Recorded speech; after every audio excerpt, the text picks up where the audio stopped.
ఉదయ ఆరాధన ప్రారంభించుకుందాం. ఆంధ్ర క్రైస్తవ కీర్తన పుస్తకం నుంచి 5వ కీర్తన, నీతిగల యెహోవా స్తుతి మీ ఆత్మతో నర్పించుడి అన్న కీర్తన పాడి ఉదయ ఆరాధనలోకి ప్రవేశిద్దాం. నీతిగల యెహోవా స్తుతి మీ ఆత్మతో నర్పించుడి, మీ ఆత్మతో సేవించుడి. దాతాయో మన క్రీస్తు నీతిని దాల్చుకొని సేవించుడి. నీతి గల యెహోవా స్తుతి మీ ఆత్మతో నర్పించుడి, మీ ఆత్మతో సేవించుడి. చెదలాపుడమియు రవియు జలదియు నదులు గిరులను చక్కగా సదమాలంబగు దైవనామము సర్వదానుతి చేయను. నీతి గల యెహోవా స్తుతి మీ ఆత్మతో నర్పించుడి, మీ ఆత్మతో సేవించుడి. సర్వశక్తుని కార్యములకి సర్వరాశ్రములన్నీయు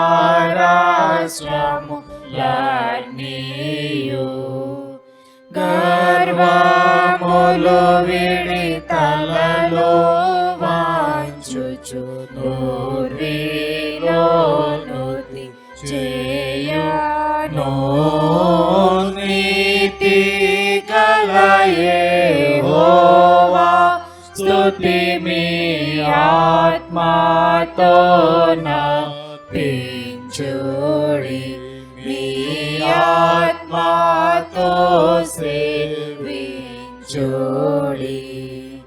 గీతా తాండవ వాద్యములచే ప్రీతి పరచెడు సేవాతో పాతకంబులు పరిహారించెడు దాతానే సేవించుడి.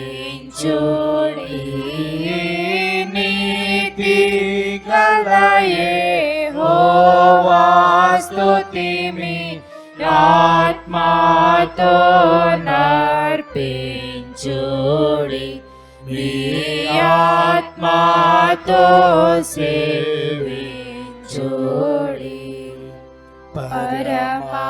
పరమాదూతలు నరులు పొడమిని మొరలు పెట్టుచు దేవుని పరమోనందు నటి యేసుని పాదములు సేవింతురు. నీతి గల యెహోవా స్తుతి మీ ఆత్మతో నర్పించుడి, మీ ఆత్మతో సేవించుడి. ఇలను భక్తులు గూడు కొనియా బలము కలిగిన దేవుని వెలయు స్తుతి వేణోళ్ళ తోడను విసుగు చెందక చేయుడి. నీతి గల యెహోవా స్తుతి మీ ఆత్మతో నర్పించుడి, మీ ఆత్మతో సేవించుడి. ఆత్మా నీవిక మేలుకొని శుద్ధాత్మా యేసుని తండ్రిని త్రిత్వమగుణ ఏకా దేవుని హర్షమున సేవింపాలే. నీతి గల యెహోవా స్తుతి మీ ఆత్మతో నర్పించుడి. మీ ఆత్మతో సేవించుడి. తండ్రి యొక్కయు కుమారుని యొక్కయు పరిశుద్ధాత్మ యొక్కయు నామమున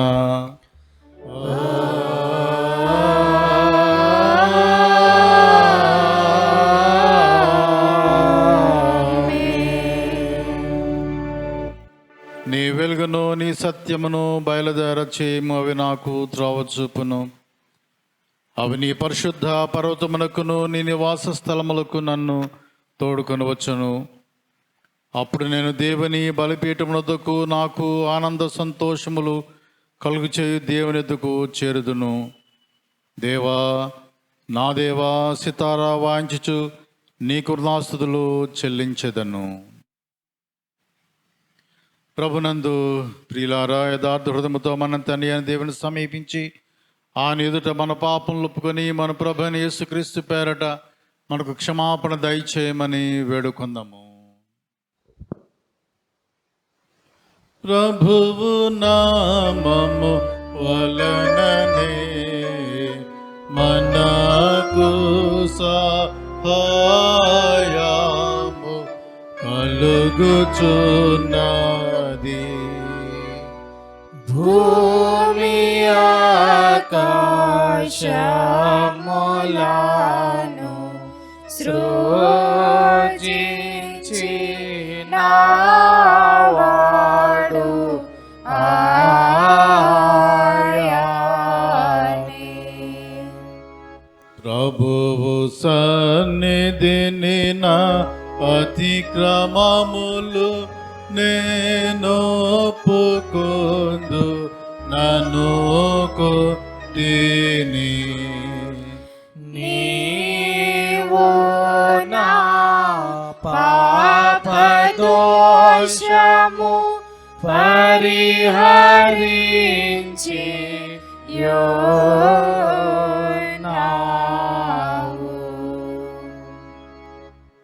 మా సృష్టికర్తవు విమోచకుడునైనా సర్వశక్తి గల దేవా, దీనులము పాపులము అగిమేము స్వాభావికముగా పాపులమనియు అపవిత్రులమనియు తలంపు వలన మాట వలన క్రియ వలన నీకు విరోధముగా పాపము చేసిమనియు నీ ఎదుట ఒప్పుకొనుచున్నాము. కావున మేము మా ప్రభువైన యేసుక్రీస్తు నిమిత్తమన నీ కృపను వెదకుచు వేడుకొనుచు మితిలేని కన్నికరం గలెందుకు ఆశ్రమనకై వచ్చుచున్నాము. మా కొరకు చనిపోవడకై నీ జనతే కుమారునిచ్చిన మిగిలిన కరుణగల దేవా, మమ్మల్ని కనికరించి ఆయన నిమిత్తమున మా సమస్త పాపములకు క్షమాపణ దయచేయము. మేము నీ కృప చేత నిత్యజీవం పొందినట్లు నిన్ను గూర్చియు నీ చిత్తమును గూర్చియు సరైన జ్ఞానమును నీ వాక్యమును తగిన విధేయతను మా యందు నీ పరిశుద్ధాత్మను వృద్ధి పొందింపమని మా ప్రభువైన యేసుక్రీస్తు ద్వారా వేడుకొంచున్నాము. ఆమేన్. మన పరలోకపు తండ్రియగు సర్వశక్తి గల దేవుడు మనల్ని కనుకరించి మన కొరకు చనిపోవడకై తన ఏక కుమారునిచ్చి ఆయన మూలమున మన పాపములన్నీ క్షమించుచున్నాడు. ఆయన నామందు విశ్వాసం ఉంచు వారికి దేవునికి మన అధికారం ఇచ్చుచు వారికి తన పరిశుద్ధాత్మను గ్రహించును. నమ్మి బాప్తిస్మం పొందిన వాడు రక్షింపబడును. ఓ ప్రభువా, ఈ రక్షణ మా అందరికి దయచేయము.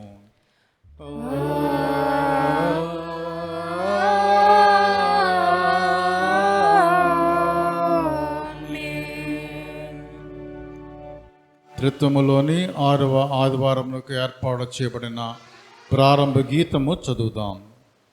యెహోవా తన జనులకు ఆశ్రయము, ఆయన తన అభిషక్తునికి రక్షణ దుర్గము, నా జనులను రక్షింపము, నీ స్వాస్యము ఆశీర్వదింపము, వారికి కాపురిపై నిత్యము వారిని ఉద్ధరించుము. యెహోవా, నేను నీకు మొరపెడుచున్నాను. నా ఆశ్రయదుర్గమా, మౌనముగా ఉండక నా మనవి ఆలకింపుము. నీవు మౌనముగా ఉండినడలా నేను సమాధిలోనికి దిగువాని వలె అగుదును. తండ్రికి కుమారునికి పరిశుద్ధాత్మకును ఆదియందు ఇప్పుడు ఎల్లప్పుడూ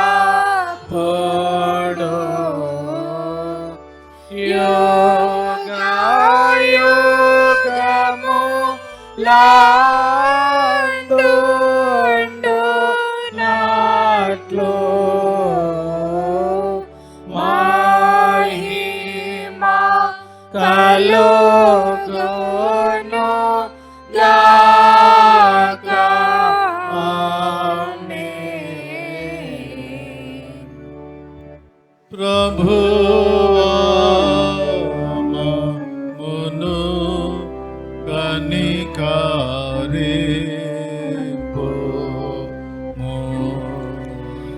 ప్రభువా మమ్మును కనికరింపుము. క్రీస్తు మమ్మును కనికరింపుము. క్రీస్తు మమ్మును కనికరింపుము.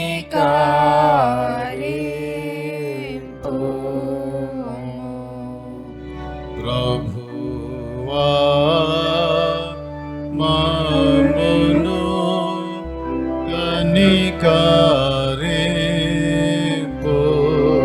కనికరింపుము. ప్రభువా మమ్మును కనికరింపుము.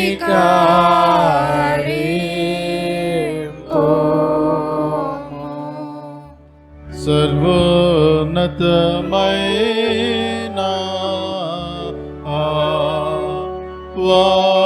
వాణిలో దేవునికి మహిమా కలుగును గాక.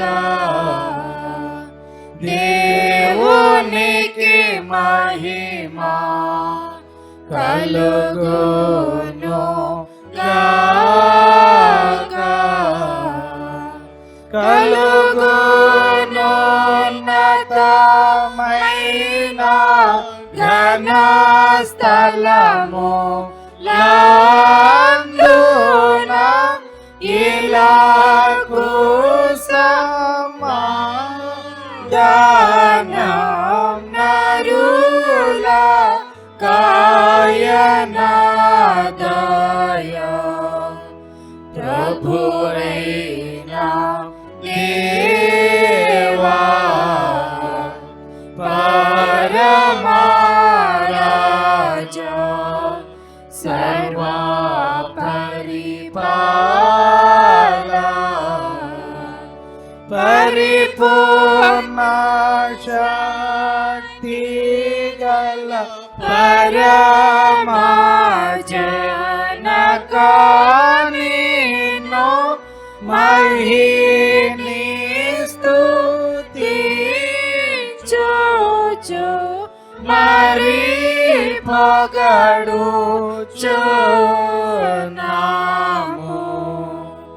మహిమా పరచుచు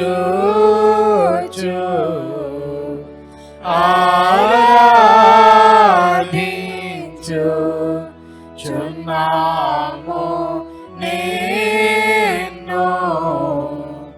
మహిమాతి అతిశయమును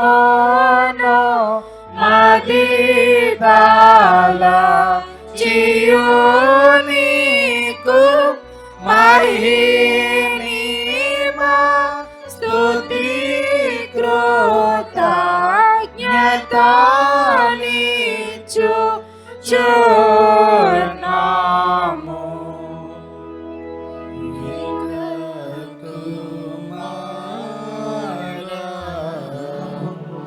యేసు ప్రభువా యెహోవా తనయా లోక పాపము మోయు ఏక దేవుని గొర్రె పిల్లమమును కనికరించుము చల్లగా లోక పాపములు మోసుకపోవు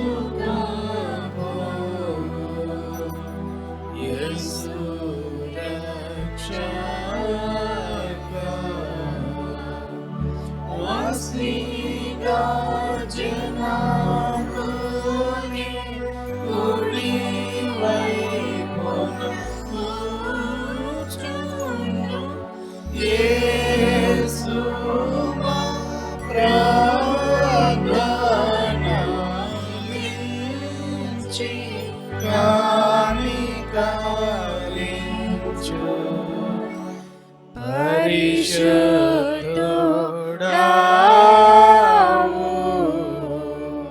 ప్రభుడవు నీవు ప్రభువైన క్రీస్తు పరిశుద్ధాత్మతో తండ్రి అయిన దేవుని యందు పరిపూర్ణ మహిమతో ప్రబలుచున్నా ఎప్పుడు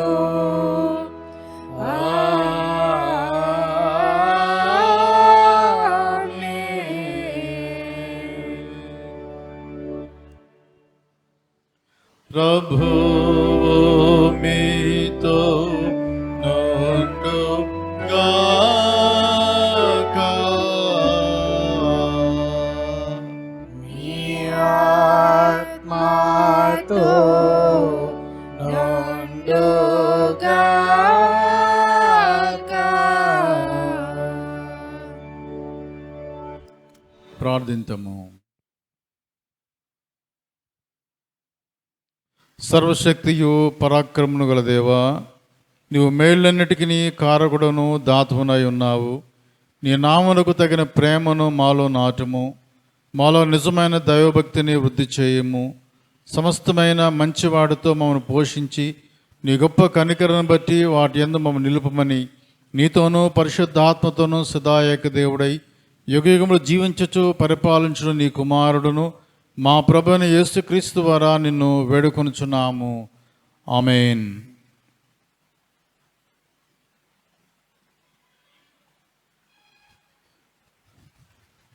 నేటి దినమునకు ఏర్పాటు చేయబడిన లేఖన భాగములను సహోదరులు చిన్నం కమల్ హసన్ గారు చదువుగా విందాం. త్రిత్వంలోని 6వ ఆదివారం కొరకు ఏర్పాటు చేయబడిన పాత నిబంధన వాక్య భాగం నిర్గమాకాండము 20 అధ్యాయం 1 నుంచి 17 వచనం వరకు. నీ దేవుడైన యెహోవా నేనే దాసుల గృహమైన ఐగుప్తు దేశం నుండి నేను వెలుపలికి రప్పించి తిని నేను తప్ప వేరొక దేవుడు నీకు ఉండకూడదు. పైన ఆకాశమందే కానీ క్రింద భూమి అందే కానీ నీళ్ళు అందే కానీ ఉండి దేని రూపమునైనను విగ్రహమునైనను నువ్వు చేసుకొనకూడదు.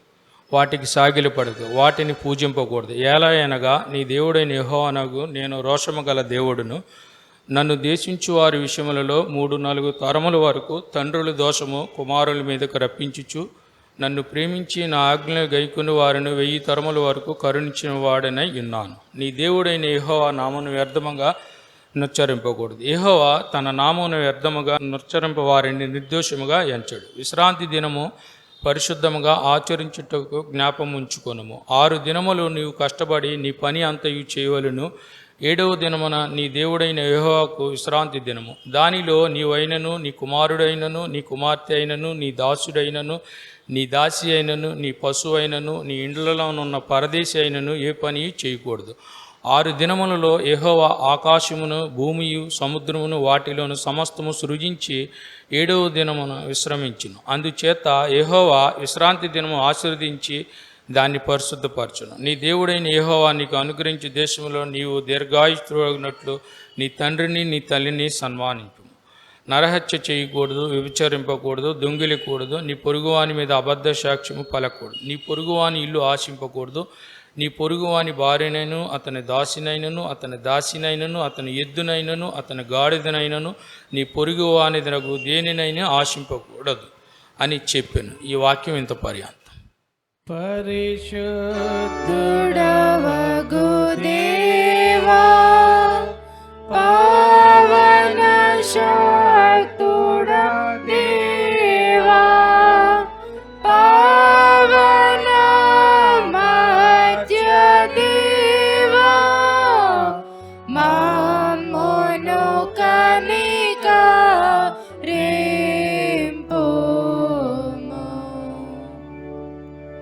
పత్రికా వాక్య భాగం ఎఫెసీయులు 2వ అధ్యాయము 4 నుంచి 10 వరకు. అయినను దేవుడు కరుణా సంపడై ఉండి మన అపరాధముల చేత చచ్చిన వారమై ఉండినప్పుడు సైతము మన ఎడల చూపిన తన మహాప్రేమ చేత మనలను క్రీస్తుతో కూడా బ్రతికించిన కృపచేత మీరు రక్షింపబడి ఉన్నారు. క్రీస్తు యేసునందు ఆయన మనకు చేసిన ఉపకారము ద్వారా అత్యధికమైన తన కృప మహేదేశ్వరమును రావోబు యుగములలో కనపరచు నిమిత్తము క్రీస్తు యేసునందు మనలను ఆయనతో కూడా లేపి పరలోకమందు ఆయనతో కూడా కూర్చుండబెట్టిను. మీరు విశ్వాసము ద్వారా కృపచేతనే రక్షింపబడి ఉన్నారు. ఇది మీ వలన కలిగినది కాదు, దేవుని వరమే. అది క్రియల వలన కలిగినది కాదు గనుక ఎవడనూ అతిశయపడ వీలులేదు. మరియు వాటి యందు మనం నడుచుకొనవలని దేవుడు ముందుగా సిద్ధపరిచిన సత్క్రియలు చేయుటకై మనం క్రీస్తు యేసునందు సృష్టించబడిన వారమై ఆయన చేసిన పని అయి ఉన్నాము. ఇంతటితో ఈ దినమునకే ఏర్పాటు చేయబడిన పత్రికలోని దేవుని వాక్య భాగము ముగియుచు ఉన్నది. హల్లెలూయా, హల్లెలూయా, హల్లెలూయా.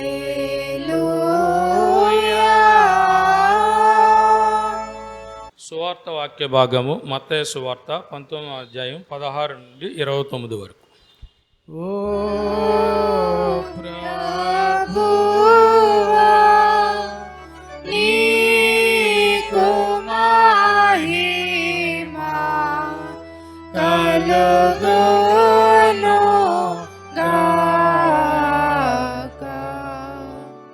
ఇదిగో ఒకడు ఆయన వద్దకు వచ్చి, బోధకుడా, నిత్య జీవం పొందుటకు నేను ఏ మంచి కార్యము చేయవలనని ఆయనను అడిగాను. అందుకు ఆయన, మంచి కార్యమును గూర్చి నన్ను ఎందుకు అడుగుచున్నావు? మంచివాడు ఒక్కడే. నీవు జీవములో ప్రవేశింపగోరని ఎడల ఆజ్ఞలు గైకోనుమని చెప్పెను. అతడు ఏ ఆజ్ఞను అయినను అడుగుగా, యేసు నరహత్య చేయవద్దు, వ్యభిచారింపవద్దు, దొంగిలవద్దు, అబద్ధ సాక్ష్యము పలకవద్దు, తల్లిదండ్రులను సన్మానింపుము, నిన్ను వలె నీ పొరుగువారిని ప్రేమింపవలెను అనునయి అని చెప్పిన. అందుకు ఆ యవనుడు, ఇవన్నీ అనుసరించునే ఉన్నాను, ఇకను నాకు కొదువ ఏమని ఆయనను అడిగాను. అందుకు యేసు, నీవు పరిపూర్ణగుటకు కోరిన ఎడల పోయి నీ ఆస్తిని అమ్మి బేదలకిమ్ము, అప్పుడు పరలోకమందు నీకు ధనము కలుగును. నీవు వచ్చి నన్ను వెంబడించమని అతనితో చెప్పిన. అయితే ఆ యవనుడు మిగులు ఆస్తి గలవాడు గనుక ఆ మాట విని వ్యసనపడుచు వెళ్ళిపోయింది. యేసు తన శిష్యులను చూసి, ధనవంతుడు పరలోక రాజ్యంలో ప్రవేశించుట దుర్లభమని మీతో నిశ్చయముగా చెప్పుచున్నాను. ఇదిగాక ధనవంతుడు పరలోక రాజ్యము ప్రవేశించుట కంటే సూదిబెజ్యములో ఒంటె దూరుట సులభమని మీతో చెప్పుచున్నానని. శిష్యులు ఈ మాట విని మిక్కిలి ఆశ్చర్యపడి, అలాగైతే ఎవడో రక్షణ పొందగలడని అడుగుగా, యేసు వారిని చూసి, ఇది మనుషులకు అసాధ్యమే గాని దేవునికి సమస్తము సాధ్యమని చెప్పింది. పేతురు, ఇదిగో మేము సమస్తమును విడిచిపెట్టి నిన్ను వెంబడించితిమి గనుక మాకేమి దొరుకునని ఆయన అడుగా, యేసు వారితో ఇట్లా, నేను ప్రపంచ పునరుజ్జనమందు మనిషి కుమారుడు తన మహిమ గల సింహాసనం మీద ఆసీనుడై ఉండినప్పుడు నన్ను వెంబడించిన మీరును 12 సింహాసనముల మీద ఆసీనులై ఇశ్రాయేలు 12 గోత్రముల వారికి తీర్పు తీర్చెదరు. నా నామము నిమిత్తం అన్నదమ్ములనైనను, అక్క చెల్లెండ్రైనను, తండ్రినైనను, తల్లినైనను, పిల్లలనైనను, భూమిలైనను, ఇండ్లనైనను విడిచిపెట్టిన ప్రతివాడు 100 రెట్లు పొందును. ఇది గాక నిత్య జీవము స్వతంత్రించుకొనును. ఇంతటితో ఈ దినమునకే ఏర్పాటు చేయబడిన సువార్తలోని దేవుని వాక్య భాగము ముగియచ్చు ఉన్నది. క్రీస్తు నీకు స్తోత్రము కలుగును గాక. అపోస్తలిక విశ్వాస ప్రమాణమును ఒప్పుకుందాం. భూమి ఆకాశము సృజించిన సర్వశక్తి గల తండ్రి అయిన దేవుని నేను నమ్ముచున్నాను. ఆయన ఏక కుమారుడును మన ప్రభు అయిన యేసుక్రీస్తును నమ్ముచున్నాను. ఈయన పరిశుద్ధాత్మన గర్భమున ధరింపబడి కన్యైన మరిక పుట్టి పొంతి పిలాతు అధికారం క్రింద శ్రమపడి సిలువేయబడి చనిపోయి సమాధి చేయబడిననియు అదృశ్య లోకంలోకి దిగిననియు చనిపోయిన వారిలో నుండి 3వ దినమున లేచి పరలోకమునకెక్కి సర్వశక్తి గల తండ్రి యగు దేవుని కుడి చేతి వైపున కూర్చుండి ఉన్నాడనియు సజీవులకును మృతులకును తీర్పు చేయుటకు అక్కడ నుండి వచ్చినది నమ్ముచున్నాను. పరిశుద్ధాత్మను నమ్ముచున్నాను. పరిశుద్ధ క్రైస్తవ సంఘముగు పరిశుద్ధుల సహవాసమును, పాప క్షమాపణయు, శరీర పునరుత్థానమును, నిత్య జీవమును ఉన్నవని నమ్ముచున్నాను. ఆమేన్. వాక్య ధ్యాన నిమిత్తము సిద్ధపాటుగా ఆంధ్ర క్రైస్తవ కీర్తన పుస్తకం నుంచి 426వ కీర్తన నా రక్షకుని వెంబడింతునన్నిటన్ అనే కీర్తన పాడిన అనంతరము రెవరెండ్ డి. విజయ్ కుమార్ గారు మనకు వాక్య ధ్యానంలో నడిపిస్తారు. 426. నా రక్షకుని వెంబడింతునన్నిటన్ ఘోరమైన కొండలైన జాంకంలను సురక్షితంబుగాను నేను వెళ్ళుదున్. పరమ కిరీటముందు వారకు యేసు నేను ఎన్నడెన్నడూను ఆశతో నన్నిటన్ వెంబడింతును. బాసురామో ప్రభు వెంట కన్ను మూసికొని ఎక్కడిని వెళ్ళుదు. నా యేసు తోడ వెళ్ళుచుందు నెల్లడన్ ప్రయాసమైన లోయలైన భయపడ దయ చూపు యేసు నన్ను వెంబడించుచు. భయమేల భువనములో దాగు యేసు నేను ఎన్నడెన్నడూను ఆశతో నన్నిటన్ వెంబడింతును. బాసురామో ప్రభు వెంట కన్ను మూసికొని ఎక్కడిని వెళ్ళుదు. నా కాలమెల్లా యేసు నందు నమ్ముదున్. భీకరంపు వాతి అయిన నే దాటుదున్. నా కర్త తోడనెందు నైనా నీగుదున్. నా కమికి తండ్రి చూచువారాకు యేసు నేను ఎన్నడెన్నడూను ఆశతో నన్నిటన్ వెంబడింతును. బాసురామో ప్రభు వెంట కన్ను మూసికొని ఎక్కడిని వెళ్ళుదు.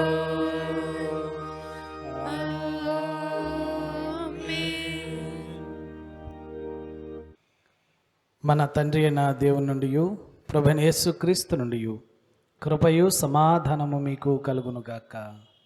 ఆమేన్.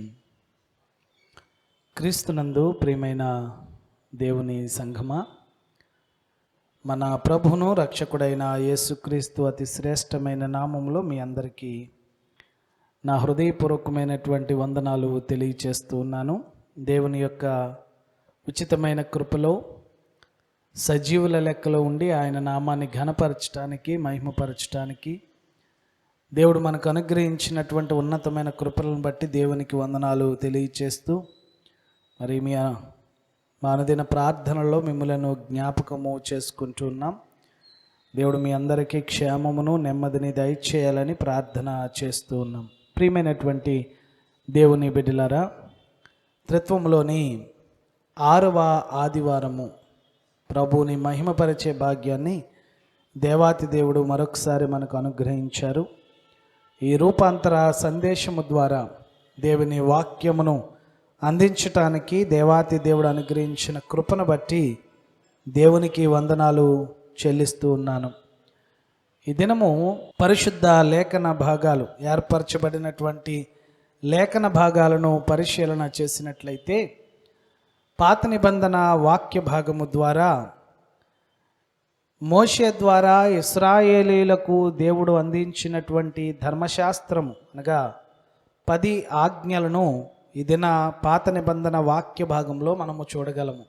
అదే రీతిగా పత్రికా వాక్య భాగాన్ని ఆలోచన చేసినప్పుడు ఎఫెసు సంఘానికి అపోస్తులుడైనటువంటి పౌలు లేఖ వ్రాస్తూ ఒక ప్రాముఖ్యమైనటువంటి సత్యాన్ని పౌలు భక్తుడు వెల్లడిపరుస్తున్నాడు. అదేంటనంటే, మీరు విశ్వాసము ద్వారా కృపచేతనే రక్షింపబడి ఉన్నారు. మీరు విశ్వాసము ద్వారా కృపచేతనే రక్షింపబడి ఉన్నారు. ఎలా అంటే, మన రక్షకుడైనటువంటి యేసుక్రీస్తు ప్రభువునందలి విశ్వాసము వలన ఆయన కృపచేత మీరు రక్షింపబడి ఉన్నారు అనేటటువంటి సత్యాన్ని పౌలు భక్తుడు ఎఫెస్సి సంఘముతో మాట్లాడుతూ తెలియచేసిన మాటల్లో మనం చూడగలం. సువార్త వాక్య భాగంలో ఒక యవ్వనుడు, అధికారి యవ్వనుడైనటువంటి వ్యక్తి యేసుక్రీస్తు ప్రభువుని సమీపించి, నిత్య జీవమును పొందుటకు నేను ఏ మంచి కార్యములు చేయవలనని యేసును అడిగినప్పుడు యేసుక్రీస్తు ప్రభు సమాధానమిస్తూ ఆజ్ఞలను గైకొనుమని మోషే ద్వారా ఇవ్వబడినటువంటి ధర్మశాస్త్ర సంబంధమైనటువంటి ఆజ్ఞలను జ్ఞాపకము చేస్తూ ఒక నూతనమైనటువంటి ఆలోచన ఇక్కడ మనము గమనించవచ్చు. మనం ఆలోచన చేస్తే అతడు ఇచ్చిన సమాధానాన్ని బట్టి ప్రభు మాట్లాడుతున్నాడు. అతని యందు కనికరపడి అని మరొక సువార్తలో వ్రాయబడింది. యేసుక్రీస్తు ప్రభువు ఆయనతో చెప్తున్నాడు, ఆ యవ్వనితో, నీ ఆస్తిని అమ్మి బీదలకిమ్ము. ఎందుకనంటే మనం జాగ్రత్తగా గమనిస్తే నిన్ను వలే నీ పొరుగు వారిని ప్రేమించుమనేటటువంటి ఆ మరొక ఆజ్ఞను ఆయన అక్కడ చాలా స్ట్రెస్ చేసి చూపిస్తూ, నీ ఆస్తిని అమ్మి బీదలకిమ్ము, నీవు పరిపూర్ణుడవగునట్లు. ప్రియ దేవుని విశ్వాసులారా, మన పరలోకపు తండ్రి పరిశుద్ధుడు గనుక, పరిపూర్ణుడు గనుక మనము కూడా ఆయనలో పరిపూర్ణలము కావాలనేటటువంటిది దేవుని యొక్క ఉద్దేశమై ఉంటున్నది. అందుకని నీవు పరిపూర్ణుడవగునట్లు నీ ఆస్తిని అమ్మి బీదలకి, నువ్వు ఆజ్ఞలు పాటిస్తున్నావు, బాగానే ఉంది, నీ ఆస్తిని కూడా అమ్మి బీదలకు ఇమ్మని ప్రభు ఆజ్ఞాపించినట్లుగా చూస్తున్నాం. దేవుని విశ్వాసులారా, 3 వాక్య భాగాలను మనము ఆలోచన చేస్తే ప్రాముఖ్యంగా ధర్మశాస్త్రము వర్సెస్ కృప, ధర్మశాస్త్రము కృప అనేటటువంటి ప్రాముఖ్యమైనటువంటి మాటలు ఈ వాక్య భాగాలలో మనకి కనబడుతున్నాయి. పాత నిబంధన చట్టము లేదా ధర్మశాస్త్రము మనము ఆలోచన చేసినట్లయితే దేవునికిని మానవునికిని మధ్యవర్తిత్వాన్ని వహించటానికి ధర్మశాస్త్రము విధేయతతో అనుకరించుట ద్వారా ఒక వ్యక్తి తన జీవితాన్ని క్రమపరుచుకుంటూ నీతిమంతులుగా తీర్చబడటానికి, ధర్మశాస్త్రమును అనుకరించుట ద్వారా మంచి కార్యములు జరిగించటానికి ప్రయత్నము చేయటం అనేటటువంటిది ఇక్కడ మనకి కనబడుతుంది. అయితే ఆ యవ్వనుడు కూడా అందుకే నేను చాలా మంచి కార్యాలు చేస్తున్నాను, ధర్మశాస్త్రమును పాటిస్తూ ఉన్నాను, నేను మంచిగా జీవిస్తున్నాను, అయితే ఇంకా ఏ మంచి కార్యాలు చేయాలి అని ఆ యవ్వనుడు అడిగినట్లుగా మనం చూస్తున్నాం. దేవుని విశ్వాసులారా జాగ్రత్తగా గమనించండి. ఈ ధర్మశాస్త్రము ద్వారా పరిశుద్ధ గ్రంథము తెలియచేసేటటువంటి మాటలు అపొస్తలుడైనటువంటి పౌలు ఈ దినమున పత్రిక వాక్య భాగంలో చెప్పినట్లుగా ధర్మశాస్త్రము ద్వారా మనము రక్షణ పొందలేము, కానీ లేదనంటే మన పాపములు పరిహరింపబడి మనము రక్షణ అనుభవాన్ని పొందుకోలేము, కానీ కేవలము మనలను రక్షించుటకు తన ప్రాణమును అర్పించినటువంటి యేసుక్రీస్తు ప్రభువునందు విశ్వాసముంచుట ద్వారా దేవుని కృప మనకు తోడై ఆ విశ్వాస మూలముగా కృప ద్వారా మనము రక్షింపబడ్డామనే సత్యాన్ని ఈ దినం వాక్య భాగాలు మనకి తేటతెల్లం చేస్తున్నాయి. అందుకనే ధర్మశాస్త్రము వర్సెస్ కృప ఆలోచన చేస్తే అసలు ధర్మశాస్త్రం అంటే ఏమిటి? What is the law? అసలు ధర్మశాస్త్రం అంటే ఏమిటి? సాధారణంగా ధర్మశాస్త్రం అని అంటే మనం అనుకుంటున్నాం ఇప్పుడు చదివినటువంటి 10 ఆజ్ఞలని.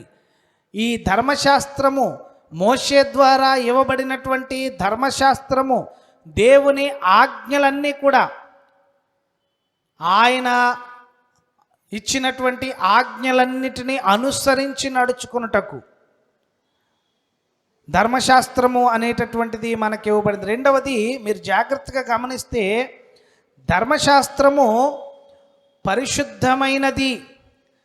ధర్మశాస్త్రము మరి మనము జరిగించవలసినటువంటి విధులను గురించి మనకు ప్రాముఖ్యంగా తెలియచేస్తుంది. రోమీలకు రాసినటువంటి పత్రిక 7వ అధ్యాయము 12వ వచనాన్ని ఆలోచన చేస్తే అక్కడ చెప్తున్నాడు, కాబట్టి ధర్మశాస్త్రము పరిశుద్ధమైనది, ఆజ్ఞ కూడా పరిశుద్ధమైనదియు నీతిగలదియు ఉత్తమమైనదియునై ఉన్నది. ధర్మశాస్త్రము పరిశుద్ధమైనది, ఆజ్ఞ కూడా పరిశుద్ధమైనదియు నీతిగలదియు ఉత్తమమైనదియునై ఉన్నది. దేవుని ద్వారా అనుగ్రహించబడినటువంటి ధర్మశాస్త్రము పరిశుద్ధమైనది. అంతేకాదు ఆ ధర్మశాస్త్రము ఉత్తమమైనది అనేటటువంటి సత్యాన్ని ఇక్కడ రోమీలకు రాస్తూ పౌలు భక్తుడు తెలియచేస్తున్నాడు.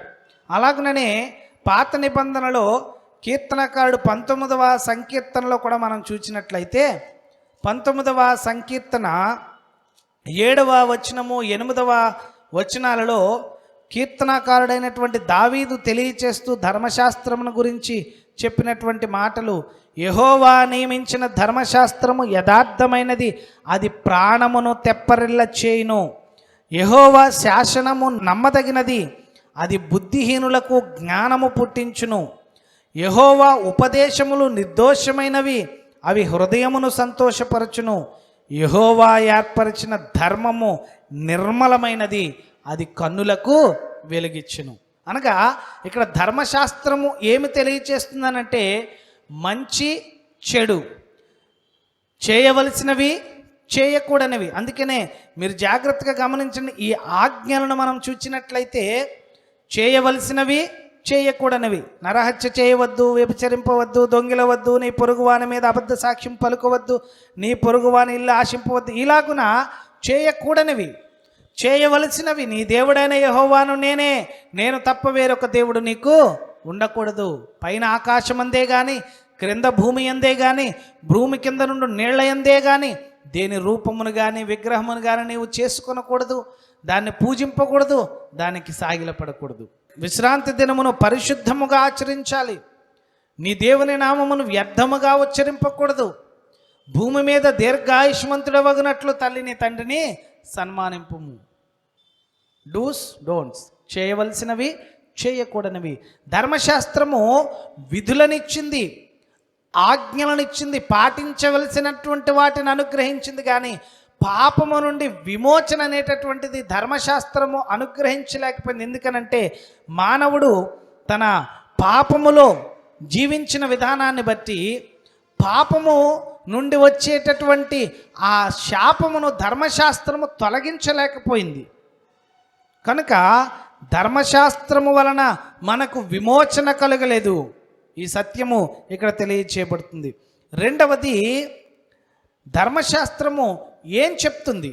ధర్మశాస్త్రం ఏం చెప్తుంది? మీరు జాగ్రత్తగా ఆలోచన చేస్తే ధర్మశాస్త్రము చెప్పేటటువంటి మాటలు మనం చూస్తే లేవియ కాండములో మరలా ప్రభు సెలవిచ్చినటువంటి మాటలు, మోషే ద్వారా ప్రభు సెలవిచ్చినటువంటి మాటలను మనం చూస్తే ఆయన అంటాడు, మీరు నా కట్టడలను విధులను ఆచరింపవలను. చూడండి, లేవికాండము 18వ అధ్యాయము, లేవికాండము 18వ అధ్యాయము 5వ వచనంలో చెప్తాడు, మీరు నా కట్టడలను నా విధులను ఆచరింపవలను, వాటిని గైకొనువాడు వాటి వలన బ్రతుకును. వాటిని గైకొనువాడు వాటి వలన బ్రతుకును.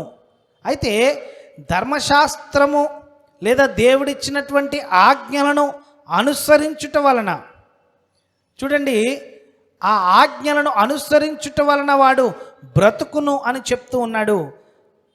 పౌలు రోమా సంఘానికి వ్రాస్తూ 10వ అధ్యాయం 5వ వచనంలో ఏం చెప్తున్నాడు? ధర్మశాస్త్ర మూలమగు నీతిని నెరవేర్చువాడు దాని వలననే జీవించునని మోషే వ్రాయిచు ఉన్నాడు. అయితే విశ్వాస మూలమగు నీతి ఇలాగు చెప్పుచు ఉన్నది.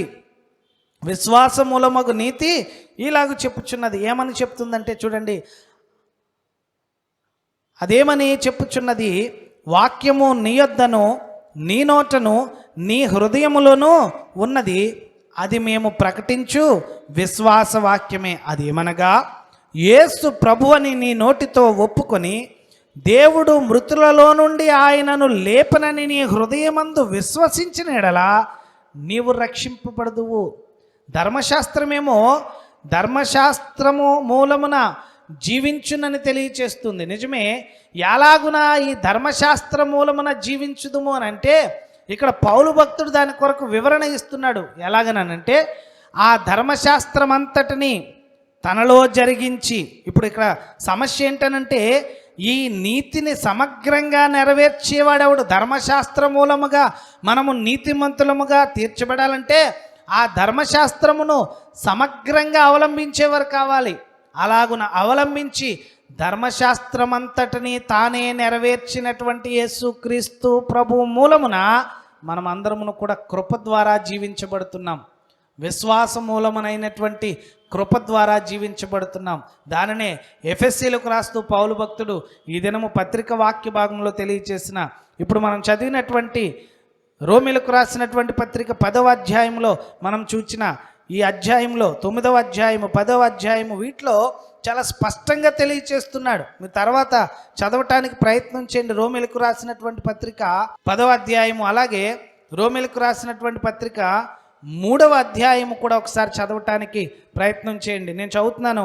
రోమిలకు రాసిన పత్రిక 3వ అధ్యాయము 25వ వచనం చదువుతున్నాను, ఒకసారి గమనించండి. పూర్వము చేయబడిన పాపములను దేవుడు తన ఓరిమి వలన ఉపేక్షించినందున ఆయన తన నీతిని కనుపరచవలనని క్రీస్తు యేసు రక్తమునందలి విశ్వాసము ద్వారా ఆయనకు కరుణాధారము బయలుపరచెను.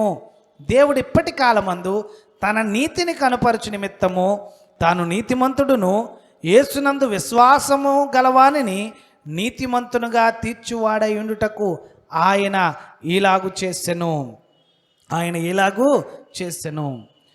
ఆయన ధర్మశాస్త్రమంతటిని నెరవేర్చి, యేసుక్రీస్తు ప్రభువులో ధర్మశాస్త్రమంతటిని నెరవేర్చి నీతిమంతుడిగా ఆయన ఈ భూమి మీద తన జీవితాన్ని జీవించి, ఇప్పుడు ఆయన మరణము ద్వారా ఆయన యందు విశ్వాసం ఉంచిన వారిని అందరినీ, అదే చెప్తున్నాడు 10వ అధ్యాయంలో, అదే చెప్తున్నాడు. అదేంటనంటే, యేసు ప్రభు అని నీ నోటితో ఒప్పుకొని దేవుడు మృతులలో నుండి ఆయనను లేపనని నీ హృదయమందు విశ్వసించిన ఎడలా నీవు రక్షింపబడదు. ఎందుకనంటే మీరు విశ్వాసము ద్వారా కృపచేతనే రక్షింపబడ్డారు, కానీ ఇది మీ వలన కలిగినది కాదు. ఈ విషయాన్ని ధర్మశాస్త్రము స్పష్టం చేస్తుంది. ధర్మశాస్త్రంలో ఉన్నటువంటి ప్రతి అక్షరాన్ని పొల్లుపోకుండా తన జీవితంలో నెరవేర్చి దానిని సంపూర్తి చేసినటువంటి యేసుక్రీస్తు ప్రభు ద్వారా ఆయన యందు విశ్వాసం ఉంచుట వలన, ఆయన కృప వలన మనం అందరమును కూడా రక్షింపబడ్డాం. ఆయన ద్వారా రక్షింపబడినటువంటి మనము ఆయన జరిగించినటువంటి క్రియలను మనం కూడా మన జీవితాల్లో జరిగించవలసిన వారమై ఉంటున్నాం. ప్రభునందు ప్రియమైనటువంటి దేవుని విశ్వాసులారా, ఈ దినాన్ని మనం గమనిస్తే సువార్త వాక్య భాగంలో ఆ యవ్వనుడు యేసుక్రీస్తు ప్రభువునొద్దకు వచ్చి మోకాళ్ళుని అడుగుతున్నాడు, బోధకుడా, నిత్య జీవాన్ని పొందటానికి నేను ఏ మంచి కార్యము చేయవలనని ఆయనను అడిగాను. నేను నిత్య జీవం పొందాలనుకుంటున్నాను, ఇంకా నేను ఏ మంచి కార్యాలు చేయాలంటే ప్రభు చెప్తున్నాడు, మంచి కార్యాలను గురించి నన్ను ఎందుకు అడుగుతున్నావు? ఆజ్ఞలన్నిటినీ గైకొను. ఏ ఆజ్ఞలను మరలా తిరిగి ప్రశ్నిస్తూ ఉన్నాడు. ఎందుకనంటే అతడు యూదుడుగా తనకు ధర్మశాస్త్రములో అనుగ్రహించబడినటువంటి వాటినన్నిటినీ గైకొనుచు ఉన్నాను అనేటటువంటి నిశ్చయత కలిగినటువంటి వాడిగా ఈ మాటలు అడుగుతున్నాడు. ఇంకా ఏం ఆజ్ఞలు? ప్రభు చెప్తున్నాడు కదా. మరి మనము పాత నిబంధన వాక్య భాగంలో చూచినటువంటి ఆజ్ఞలను ప్రభు మరలా జ్ఞాపకము చేస్తూ ఉన్నాడు. వ్యభిచరింపవద్దు, నరహత్య చేయవద్దు, దొంగిలవద్దు, అబద్ధ సాక్ష్యము పలుకవద్దు, తల్లిదండ్రులను సన్మానింపుము, నిన్ను వలె నీ పొరుగువానిని ప్రేమించుము. ఇవేనయ్యా ధర్మశాస్త్రంలో ఇవ్వబడినటువంటి ఆజ్ఞలను అనుసరించు. ఆ యవ్వనుడు సమాధానం ఇస్తున్నాడు కదా, నేను వీటన్నిటినీ కూడా చిన్ననాటి నుండి ఆచరిస్తూనే ఉన్నాను. ప్రియదేవుని విశ్వాసులారా, క్రైస్తవ విశ్వాస జీవితమును ఒకసారి పరిశీలన చేసుకుంటే, మన విశ్వాస జీవితాన్ని మన అంతరంగములలోనికి వెళ్ళి ఒకసారి పరిశీలన చేసుకుంటే, యేసుక్రీస్తు ప్రభువుని అంగీకరించిన దినము మొదలు నేటి వరకు ఆయనే రక్షకుడన్న సువార్తను విని అంగీకరించినది మొదలు నేటి వరకు మన జీవితాన్ని ఒకసారి బేరీజు వేసుకుందాం. ఒకవేళ ఈ యవ్వనుడు ఏ దృష్టితో అయితే ఉన్నాడో అలాగనే నేను ఆదివారం ఆరాధనకు వెళ్తున్నాను, దేవుని వాక్యాన్ని చదువుతున్నాను, ప్రార్థన చేస్తున్నాను, దశమ భాగాలు ఇస్తున్నాను, నేను అన్ని సక్రమంగా ఒక క్రైస్తవ విశ్వాసిగా నేను చేయవలసిన కార్యములన్నీ సక్రమంగా నెరవేరుస్తున్నానని మనము భ్రమిస్తూ మన ఆత్మీయ జీవితంలో బ్రతుకుతూ ఉన్నామేమో. అందుకనే యవ్వనుడు ప్రశ్నిస్తున్నాడు మరలా తిరిగి ప్రభుని, ఏ ఆజ్ఞలయ్యా అని అడుగుతూ ఉంటే ప్రభు చెప్తున్నాడు, వీటన్నిటిని పాటించవయ్యా, వీటన్నిటిని నేను చిన్నప్పటి నుంచి పాటిస్తున్నాను.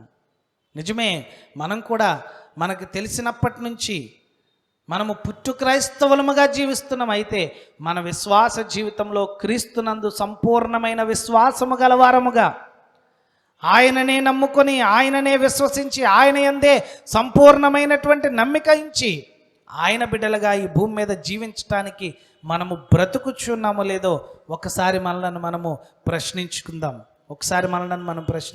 ఎందుకనంటే ప్రియదేవుని విశ్వాసులారా, ఈ లోక సంబంధమైనటువంటి ఆశలు, కోరికలు, ఈ లోకములో ఉండేటటువంటి లోకాశ, శరీరాశ, నేత్రాశ, జీవపుడంబం అనేటటువంటివి మన మీద ఏలుబడి చేస్తున్నప్పుడు వాటిని జయించలేక అనేక పర్యాయాలు మనము సాతాను యొక్క ఉరిలో చిక్కుకొని మన విశ్వాస జీవితము భ్రష్టు పట్టినటువంటి స్థితికి అనేక పర్యాయములు వెళ్ళి ఉండవచ్చు. ఒకసారి పరిశీలన చేసుకుందాం.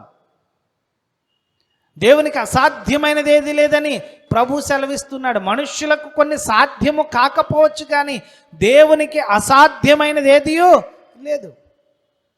మనం ఈ దినాన్ని బ్రతికి ఉన్నామనంటే అది దేవుని యొక్క కృప అనేటటువంటి విషయాన్ని, మనం ఈ దినాన్ని ఇలాగున జీవించి ఉన్నామంటే అది దేవుని యొక్క కృప, ఆయన చిత్తమని ఈ సత్యాన్ని మనం గ్రహించవలసినటువంటి వారమై ఉంటున్నాం. ప్రియ దేవుని విశ్వాసులారా, చూడండి, మనము నిత్య జీవాన్ని పొందటానికి పేతురు అడిగినటువంటి ప్రశ్నకి దినం వాక్య భాగంలో ప్రభు మరలా సమాధానం చెప్తున్నాడు. 27వ వచనం చూడండి. పేతురు, ఇదిగో మేము సమస్తము విడిచిపెట్టి నిన్ను వెంబడించితము గనుక మాకేమి దొరుకునని. నేను అంటాను, మనం ప్రభు దగ్గరికి ఎందుకు వస్తున్నామంటే మాకేమి దొరుకుతుందని ప్రభు దగ్గరికి వస్తున్నాం. ఆయన మాకు ఏమి ఇస్తాడు అని ఆయన దగ్గరికి వస్తున్నాం.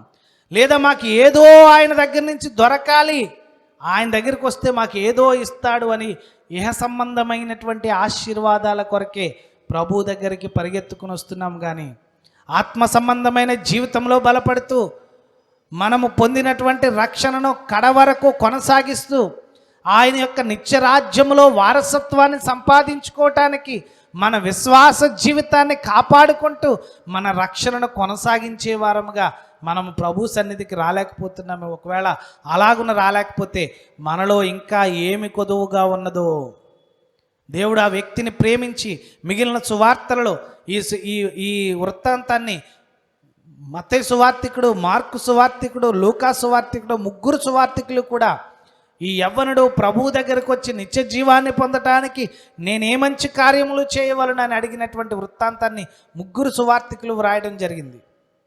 ఒకరు ధనవంతుడని, ఒకరు అధికారి అని, ఒకరు యవ్వనుడని, ఈ రీతిగా అతనికి ఉన్నటువంటి ఉన్నతమైనటువంటి స్థితులను అక్కడ జ్ఞాపకం చేస్తున్నారు. యవ్వన ప్రాయంలో ఉన్నాడు, ధనవంతుడుగా ఉన్నాడు, అధికారంలో ఉన్నాడు. వీటన్నిటిలో ఉండి ప్రభు దగ్గరకు వచ్చి అడిగినటువంటి ప్రశ్న నిత్య జీవం పొందాలి. నేడు మన ముందర ఉన్నటువంటి ఒక ఉన్నతమైనటువంటి స్థితి ఏంటనంటే నిత్య జీవాన్ని స్వతంత్రించుకోవాలి. నిత్య జీవాన్ని స్వతంత్రించుకోవాలి. అయితే ఒక్క ప్రశ్న మన హృదయాల్లో వేసుకుందాం, మనకి ఇంకా ఏమి కొదవగా ఉంది? ఆ నిత్య జీవాన్ని పొందటానికి మన జీవితాల్లో ఇంకా ఏమి కొదవగా ఉన్నది? 2 వారాల క్రితం వెనక్కి వెళ్ళినట్లయితే ప్రకటన గ్రంథములో లవదికీయ సంఘముతో ప్రభు మాట్లాడుతూ చెప్తూ ఉన్నాడు, జాగ్రత్త, నీకున్నటువంటి మొదటి ప్రేమను నీవు మరిచిపోయావు. నీవు విశ్వాసమును ప్రారంభించినప్పుడు ఏ ప్రేమ అయితే నీలో ఉందో ఇప్పుడు ఆ ప్రేమ నాకు కనబడడం లేదు. ఒకవేళ మన జీవితంలో కూడా ప్రభు సన్నిధిలో మనము కూడా కొదవగా ఉన్నటువంటి వాటిని, ఏమైతే ఇంకా మన జీవితాల్లో కొదవగా ఉన్నాయో వాటిని విడిచిపెట్టి ప్రభు దగ్గరకు రావటానికి మనం ప్రయత్నం చేద్దాం. మనం ఏమనుకుంటున్నామంటే మనం ప్రభు దగ్గరే ఉన్నామని భ్రమపడేటటువంటి స్థితిలో ఉన్నాం. కానీ మనము ఈలోక సంబంధమైనటువంటి జీవితంలోనే ముందుకు కొనసాగుతున్నాం. కనుక పరిశుద్ధ గ్రంథము స్పష్టము చేస్తున్నటువంటి ఈ మాటలను మనం ఆలోచన చేద్దాం. మనకి కృప అనుగ్రహించబడింది. యేసుక్రీస్తు ప్రభు యొక్క మరణము ద్వారా కృప పాపిని రక్షించి శాంతిని అనుగ్రహించింది. యేసుక్రీస్తు ప్రభు యొక్క మరణము ద్వారా కృప పాపిని రక్షించి మనకు శాంతిని అనుగ్రహించింది. కనుక మనకు అనుగ్రహించబడినటువంటి ఆ నెమ్మదిని యేసుక్రీస్తు ప్రభులో మనం పొందుకోవటానికి ప్రయత్నము చేయవలసిన వారమై ఉంటున్నాం. అయితే ధర్మశాస్త్రము ఏం చేస్తుంది?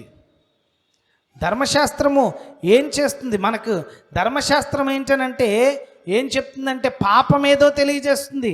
అయితే ధర్మశాస్త్రము ఏం చేస్తుందనంటే ఈ లోకంలో జన్మించినటువంటి ప్రతి ఒక్కరిని కూడా ధర్మశాస్త్రము ఖండిస్తుంది. ఎందుకంటే ప్రతి ఒక్కరూ కూడా ఏదో ఒక ఆజ్ఞను మీరే ఉంటారు.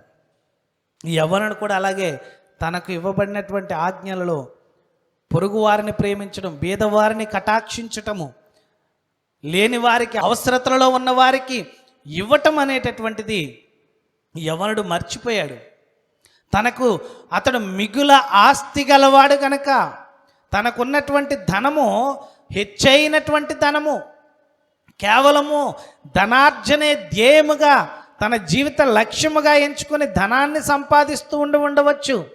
అందుకని అనుకుంటున్నాడు ఏం చెప్పినా చేసేయచ్చు, ఎందుకంటే నా దగ్గర తగినంత ధనం ఉంది, తగిన వయస్సు ఉంది, నాకు అధికారం ఉంది, నేను ఏదైనా చేయగలను. ఇంకా ఏ మంచి పనులు చేయాలో చెప్పు ప్రభువా, నేను నిత్య జీవాన్ని కొనుక్కుంటాను. అంతే కదా అతని ఉద్దేశములో. అతను నిత్య జీవాన్ని తన వద్ద ఉన్నటువంటి ధనము ద్వారానో, తనకున్న అధికారము ద్వారానో, మరొకటి వినియోగించో తాను నిత్య జీవాన్ని కొనాలి అనే ఆలోచనలో ఉన్నాడు. కానీ అది విశ్వాసము వలన కృప ద్వారానే అనుగ్రహించబడినటువంటి ఉన్నతమైన రక్షణని అతడు గుర్తించలేకపోయాడు. అందుకే ప్రభు చెప్తున్నాడు, నీకు ఇంకా ఒకటి కొదువుగా ఉందయ్యా, నీకు ఇంకా ఒకటి కొదువుగా ఉంది. నువ్వు ఆజ్ఞలలో ఒక ఆజ్ఞను మీరావు. అదేంటనంటే బీదలను కటాక్షించడం మర్చిపోయావు, అవసరతలో ఉన్న వారిని ఆదరించడం మర్చిపోయావు, తోటి వారిని నిన్ను వలే నీ పొరుగు వారిని నువ్వు ఎలా ప్రేమించుకుంటున్నావో అలాగే నీ పొరుగు వారిని కూడా నీవు ప్రేమించడం మర్చిపోయావు. ఈ విషయాన్ని ధర్మశాస్త్రం అతను తెలియజేస్తుంది, కానీ అతడు దాన్ని గుర్తించలేకపోయాడు. ధర్మశాస్త్రం అంతా గైకొని ఒక్క ఆజ్ఞ విషయంలో తప్పిపోయినా, ఒక్క ఆజ్ఞ విషయంలో తప్పిపోయిన అతడు ఆజ్ఞలన్నిటి విషయంలో కూడా అపరాధి అవుతాడని యాకోబు తన పత్రికను వ్రాస్తూ తెలియచేస్తున్నాడు. చూడండి, యాకోబు భక్త కోటికి వ్రాసినటువంటి పత్రిక 2వ అధ్యాయము 10వ వచనంలో తెలియచేస్తూ ఉన్నాడు. ఎవడైనను ధర్మశాస్త్రమంతయు గైకొనియు ఒక ఆజ్ఞ విషయంలో తప్పిపోయిన ఎడల ఆజ్ఞలన్నిటి విషయములో అపరాధి అగును. అన్నీ చేసి చివరికి వచ్చేసరికి చెప్తాడు, అన్నీ చేసి ఆ కనికరము చూపిన వాడు కనికరము లేని తీర్పు పొందును. కనికరము తీర్పును మించి అతిశయపడును. కనికరము తీర్పును మించి అతిశయపడును. అనగా ధర్మశాస్త్రం అంతా జరిగిస్తున్నానని, క్రైస్తవుడిగా నేను పుట్టినప్పటి నుంచి జీవిస్తున్నానని ఎలాగున ఏదో ఒక భ్రమలో ఉండి నీ జీవితాన్ని నిత్య జీవానికి దూరము చేసుకునేటటువంటి స్థితిలో ఉంటే ఈ దినాన్ని ప్రభు మరొక్కసారి ఆ యవ్వనుని జీవితాన్ని బట్టి, అలాగుననే పౌలు ఎఫెస్సి సంఘానికి తెలియచేస్తూ వ్రాసినటువంటి మాటలను బట్టి మరొక్కసారి మనకు ప్రభు హెచ్చరిక చేస్తూ ఉన్నాడు. జాగ్రత్త, నీ జీవితంలో ధర్మశాస్త్రం అంతా గైకొంచున్నానని ఒక్క ఆజ్ఞ విషయంలో తప్పిపోయినా నువ్వు అపరాధి అవుతావు. నిన్ను వలే నీ పొరుగు వారిని ప్రేమింపుము. నేను ఎలాగైతే మిమ్మల్ని ప్రేమించాను, ఎలాగ ఆయన ప్రేమించాడంటేనంట ఎఫెస్సి పత్రికలోనే చెప్తున్నాడు, మన అపరాధముల చేత మన పాపముల వలన మనము చచ్చిన స్థితిలో ఉండినప్పుడు సహితము, మన అపరాధముల చేత మనము చచ్చిన వారమై ఉన్నప్పుడు సహితము, అంటే మనం పాపములో ఉన్నప్పుడే ఆయన మనలను ప్రేమించాడు. మనము నీతిమంతులమని ఆయన ప్రేమించలేదు. మనము ఉన్నతమైనటువంటి స్థితికి చెందిన వారమని ఆయన మనలను ప్రేమించలేదు. కానీ ప్రియ దేవుని విశ్వాసి, నీ ఉన్న స్థితిలోనే ఆయన నిన్ను ప్రేమించి నిన్ను పైకి లేవనెత్తడానికి ఇష్టపడ్డాడు. అందుకనే తన ప్రియ కుమారుడైన యేసుక్రీస్తు ప్రభువును నీ కొరకు నా కొరకు ఈ లోకమునకు పంపించి ఆయన చూపించిన ఉన్నతమైన కృప, ఆయనను శిలువ మరణానికి అప్పగించి ఆయన యందు విశ్వాసం ఉంచిన వారందరూ కూడా నిత్య జీవాన్ని పొందేటటువంటి గొప్ప ధన్యతను ప్రభువు మనకు అనుగ్రహించారు. ఆయన యందు విశ్వాసం ఉంచిన వాడు నిత్య జీవాన్ని పొందుతాడు. మరణమును చూడక మరణము నుండి జీవములోనికి దాటిపోతాడని ప్రభు సెలవిస్తున్నాడు. రెండవ మరణమును చూడక నిత్య జీవములోనికి అడుగు పెడతారని ప్రభు సెలవిస్తున్నాడు. అయితే నీ హృదయములో నీవే రీతిగా భావిస్తున్నావు? దేవుని కృప మనకి రక్షణ భాగ్యాన్ని దయచేస్తున్నది అనేటటువంటి సత్యాన్ని మనం జ్ఞాపకం ఉంచుకొని కృప కొరకు మనం అందరం కూడా ప్రార్థన చేద్దాం. దేవుడు మనకు అనుగ్రహించేటటువంటి కృప కొరకు మన జీవితాలను సిద్ధం చేసుకుందాం. మన జీవితాల్లో మార్పుని ప్రభు కోరుకుంటున్నాడు. ఆ మార్పు కొరకు మనం అందరం కూడా ప్రయత్నం చేద్దాం. తీతుకు రాసినటువంటి పత్రిక అపొస్తలుడైన పౌలు తీతుకు రాసిన పత్రిక 2వ అధ్యాయము 11వ వచనంలో చెప్తాడు. చూడండి, ఏలయనగా సమస్త మనుష్యులకు రక్షణకరమైన దేవుని కృప ప్రత్యక్షమై, సమస్త మనుష్యులకు రక్షణకరమైన దేవుని కృప ప్రత్యక్షమై మనము భక్తిహీనతను ఇహలోక సంబంధమైన దురాశలను విసర్జించి శుభప్రదమైన నిరీక్షణ నిమిత్తము, అనగా మహాదేవుడును మన రక్షకుడునైన యేసుక్రీస్తు మహిమ యొక్క ప్రత్యక్షత కొరకు ఎదురు చూచుచు ఈ లోకములో స్వస్థ బుద్ధితోనూ నీతితోనూ భక్తితోనూ బ్రతుకుచుండవలనని మనకు బోధించుచు ఉన్నది. మనం ఈ లోకంలో ఎలా బ్రతకాలో, యేసుక్రీస్తు ప్రభు ద్వారా అనుగ్రహించబడినటువంటి ఆ ఉన్నతమైన కృప ద్వారా అనుగ్రహించబడిన రక్షణలో ఎలా బ్రతకాలో ఇక్కడ తెలియచేస్తున్నాడు. తీతుకి వ్రాస్తూ పౌలు భక్తుడు తెలియజేస్తున్నాడు. ఈ లోకములో స్వస్థ బుద్ధితోనూ నీతితోనూ భక్తితోనూ బ్రతుకుచుండాలి. మనము నీతిమంతులుగా తీర్చబడాలి. అలా తీర్చబడటానికే ప్రభు మనల్ని పిలుచుకున్న వారిని నీతిమంతులుగా తీర్చాడు. మనం అలా నీతిమంతులుగా తీర్చబడాలనేదే ప్రభు యొక్క ఉద్దేశమైంది. అంతేకాదు, మనల్ని పిలుచుకుని ఆయన ఏం చేస్తాడనంటే, మనమంట ఆయన ముందుగా సిద్ధపరిచినటువంటి సత్క్రియలను చేయటానికి, నేను ఇంకా ఏ మంచి కార్యాలు చేయాలని ఆ యవనుడు అడిగాడే. ప్రియ దేవుని విశ్వాసులారా, ఆయన మనల్ని ఎందుకు పిలిచాడంటే మన కొరకు ముందుగా ఏర్పరచుకున్నటువంటి సత్క్రియలను చేయుటకు మనము క్రీస్తు యేసునందు సృష్టింపబడిన వారమై ఉన్నాము. మొదట ఆయన చేతి పని అయి ఉన్నాము. ఇప్పుడు రెండవ మారు ఆయన స్వరక్తమిచ్చి కొనినటువంటి ఆయన చేతి పని అయి ఉన్నాము. ప్రియదేవుని విశ్వాసులారా, ఆయన చేతి పనిలో నీవు నేను ఆయన బిడ్డలుగా మరల్చబడటానికి, ఆయన బిడ్డలుగా తీర్చిదిద్దబడటానికి, ఆయన మనకు అనుగ్రహించినటువంటి ఆ గొప్ప కృపకు మనము పాత్రులము కావటానికి, మనము స్వస్థ బుద్ధితోనూ నీతితోనూ భక్తితోనూ బ్రతకుచుండాలని మనకు బోధించబడినటువంటి ఈ మాటలను మనము గైకొని జీవించవలసినటువంటి వారమై ఉంటున్నాం. కనుక ప్రియ దేవుని విశ్వాసులారా, ధర్మశాస్త్రము పాపిని ఎన్నటికీ నీతిమంతులుగా తీర్చలేదు, కానీ కేవలము దేవుని కృప ద్వారా మనకు కలుగ చేసినటువంటి ఆ మహదైశ్వర్యమును పొందటానికి, ఆయన కృపచేత ఉచితముగా నీతిమంతులముగా తీర్చబడుతున్నాము. గనుక మనము ఆ నీతిగా నీతిమంతులుగా తీర్చబడి నిత్య జీవాన్ని పొందుకోవడానికి ఇప్పుడు మన ముందర ఉన్నటువంటి ప్రశ్న కూడా, నిత్య జీవాన్ని పొందటానికి మనం ఏం చేయాలనంటే, యేసుక్రీస్తు ప్రభు అని మన నోటితో ఒప్పుకొని హృదయంలో విశ్వసించి ఆయన యందు విశ్వాసముంచి ఆయన ఏ ఆజ్ఞనైతే మనకిచ్చాడో, నూతన నిబంధన ఆజ్ఞలు ఆయన మనకు అనుగ్రహించాడు. దేవుణ్ణి ప్రేమించు, పొరుగువానిని ప్రేమించు.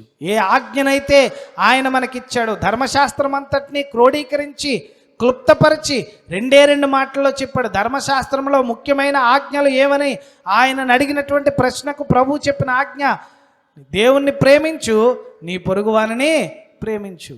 దాన్నే కొంచెం క్రొత్తగా చెప్పాడు, నేను మిమ్మును ప్రేమించిన ప్రకారము మీరును ఒకరిని ఒకరు ప్రేమించుకోండి. ఆయన ప్రేమ శత్రువుని సహితము ప్రేమించగలిగిన ప్రేమ. అపరాధములతోనూ పాపములతోనూ చచ్చిన వారమై ఉన్నప్పుడు, ఆయనకు శత్రువులంగా ఉన్నప్పుడు సహితము ప్రేమించి మనలను నీతిమంతులుగా తీర్చదగినటువంటి ఆయన కృపను మనకు అనుగ్రహించాడు. ఆ కృపలో మనం అందరమును కూడా నీతిమంతులుగా తీర్చబడ్డానికి ప్రభు మనకి ఆయన కృపను అనుగ్రహిస్తున్నాడు. అందుకే పౌలు భక్తుడితో చెప్తాడు కదా, నా కృప నీకు చాలయ్యా, నా కృప నీకు సరిపోతుంది, ఇంకేమీ అవసరం లేదు. నిజమే, ఆ ఉన్నతమైనటువంటి ప్రభువు ఆయన కృపను మనకు అనుగ్రహిస్తున్నాడు. ఆయన కృప ద్వారా రక్షణ పొందినటువంటి అనుభవములో ధర్మశాస్త్రం అంతటినీ నెరవేర్చి మనము ఆయన యందు విశ్వాసం ఉంచడం ద్వారా నీతిమంతులుగా తీర్చి నిత్య జీవాన్ని అనుగ్రహించి మహిమపరచడానికి మరలా రెండవ మారు మన కొరకు ఈ భూమి మీదకు రానైనటువంటి ప్రభు యొక్క రెండవ రాకడ కొరకు మనమందరం సిద్ధపాటు కలిగినటువంటి జీవితాలు జీవించాలి. ఎందుకనంటే మన ముందర ఉన్నటువంటి దినములు బహుభయంకరమైనటువంటి దినములు కనుక, వాటి యందు మనకు మరి భయమును వణుకును పుట్టుచున్నది కనుక, ఏ క్షణమో యేసుని రాకడ మనకెవరికీ తెలియదు కనుక, ప్రియ దేవుని విశ్వాసులారా, సిద్ధపడదాం ప్రభు యొక్క రెండవ రాకడ కొరకు. ఆయన యందు సంపూర్ణమైన విశ్వాసం ఉంచి ప్రభువుని ఎదుర్కొనుటకు సిద్ధ మనస్కులమై మన జీవితాలను సరిచేసుకుని స్వస్థ బుద్ధితోనూ నీతితోనూ ఆయన ఎదుట జీవించి నీతిమంతులముగా తీర్చబడి నిత్య జీవార్థమైనటువంటి మహిమలో పాలు పంపులు పొందటానికి పరిశుద్ధాత్మ దేవుడు ఆయన కృపను మనకందరికీ అనుగ్రహించి నడిపించును గాక. ఆమేన్. సమస్త జ్ఞానములకు మించినటువంటి దేవుని సమాధానము యేసుక్రీస్తు వలన మీ హృదయములకు తలంపులకు కావలి ఉండును గాక. ఆమేన్. దేవా నాయందు శుద్ధ హృదయము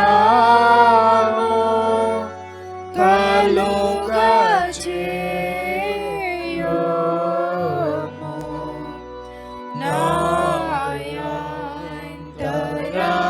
నాయంతరంగములో స్థిరమైన మనసును ధనముగా పుట్టించుము. నీ సన్నిధానములో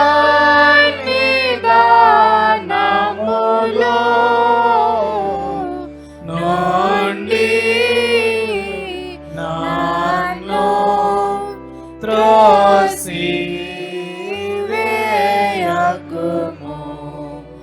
నీ పరిశుద్ధాత్మను నాయో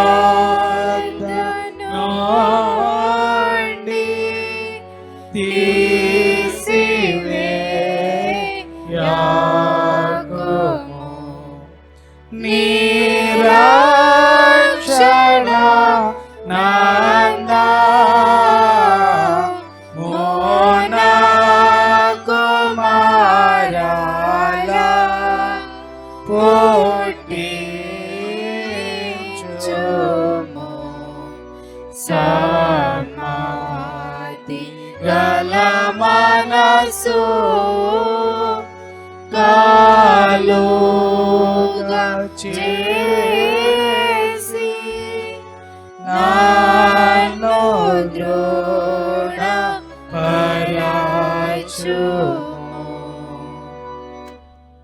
ముగింపు ప్రార్థన, పరలోక ప్రార్థన దీవెనతో మనం సెలవు తీసుకుందాం.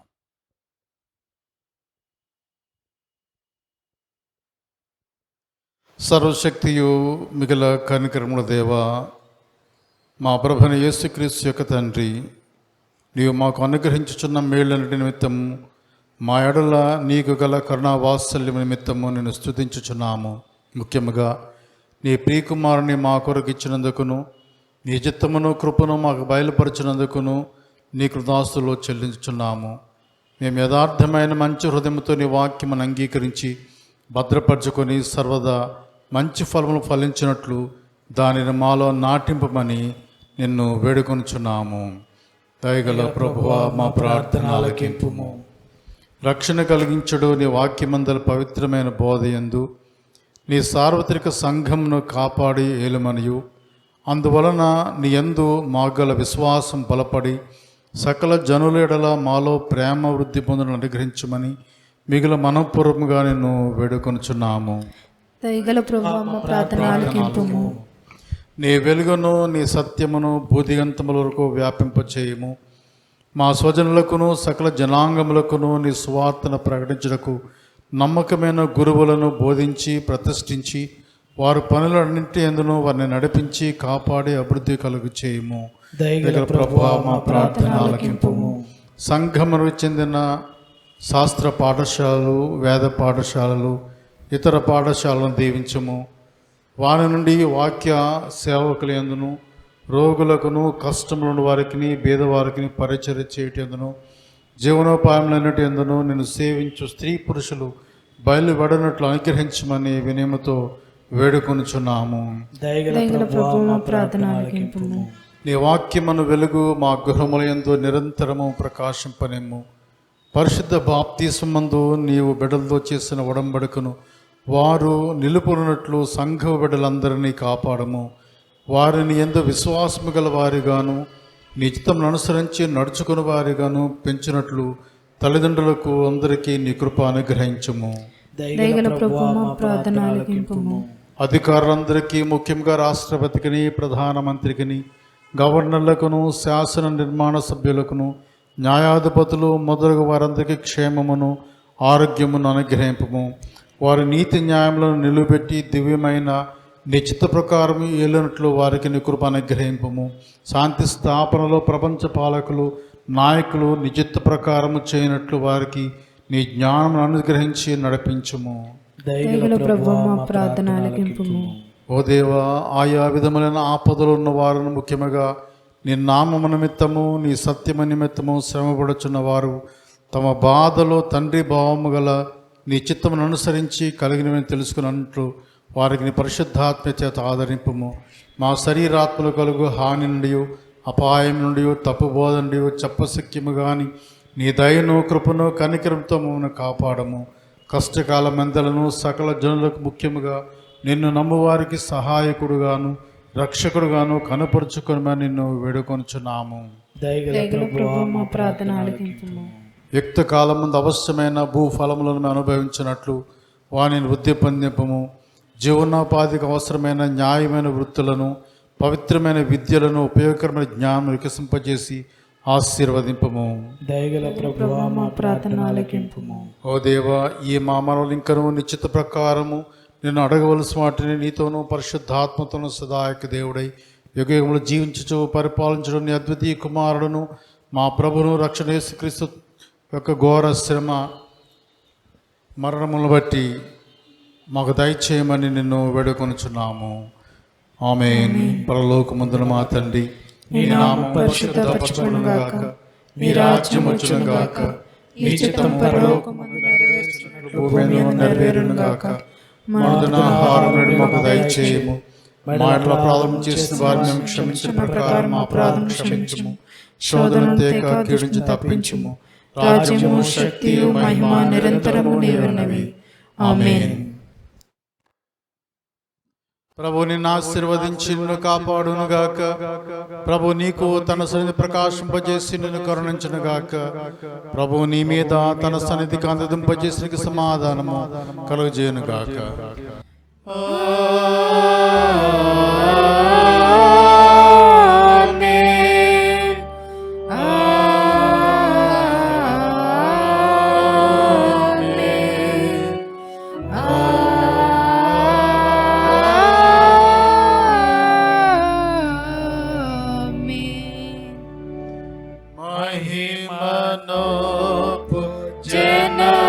జనకనీకు మహిదసుతునకు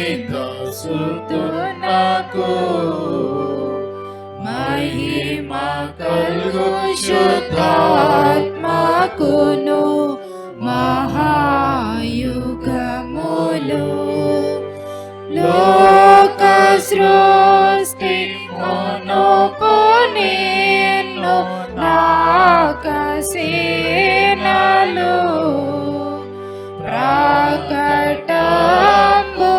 ప్రకటంబుగాను తీంచి ప్రజ్ఞమీరగా